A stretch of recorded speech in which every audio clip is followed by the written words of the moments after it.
প্রিয় শিক্ষার্থীরা, সবাইকে লাইসিয়াম একাডেমির পক্ষ থেকে জানাচ্ছি শুভেচ্ছা এবং স্বাগতম।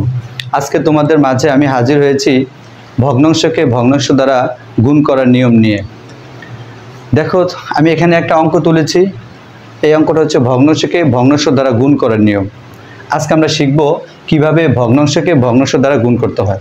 তো আমরা সবাই অঙ্কে চলে যাচ্ছি। দেখো, ভগ্নাংশকে ভগ্নাংশ দ্বারা গুণ করার সময় আমাদের প্রথমে যেটা করতে হবে সেটা হলো লবকে লব দ্বারা গুণ করতে হবে এবং হরকে হর দ্বারা গুণ করতে হবে।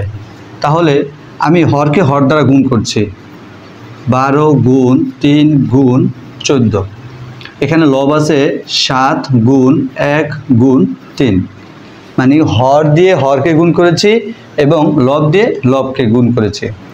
গুণ করার পরে তারপরে যে কাজটা সেটা হলো ভগ্নাংশের উপরে এবং নিচে লঘিষ্ঠ রূপ করা যায় কিনা বা কাটাকাটি করা যায় কিনা। উপরে এবং নিচে তোমাদের অবশ্যই খেয়াল রাখতে হবে। আমরা যখন কাটাকাটি করব তখন উপরে আর নিচে কাটাকাটি করতে হবে, নিচে নিচে কাটাকাটি করা যাবে না। মানে ভগ্নাংশের লঘিষ্ঠ রূপ করব হর এবং লবের মধ্যে।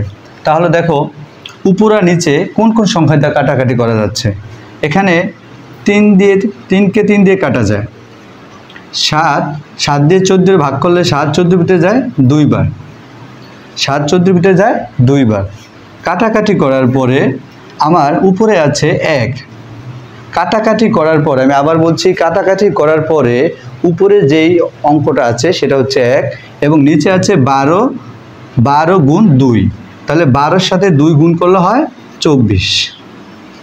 12-এর সাথে 2 গুণ করলে হয় 24। তার মানে আমার ফলাফল হচ্ছে 24-এ 1। তো এই হচ্ছে ভগ্নাংশকে ভগ্নাংশ দ্বারা গুণ করার নিয়ম। প্রিয় শিক্ষার্থীরা, আমার এই ভিডিওগুলো যদি তোমাদের ভালো লাগে তাহলে তোমরা সবাই আমার চ্যানেলটিতে লাইক, কমেন্ট, শেয়ার এবং সাবস্ক্রাইব করে দিও, যাতে আমি তোমাদের মাঝে আরও ভালো ভালো ভিডিও নিয়ে আসতে পারি। ধন্যবাদ সবাইকে।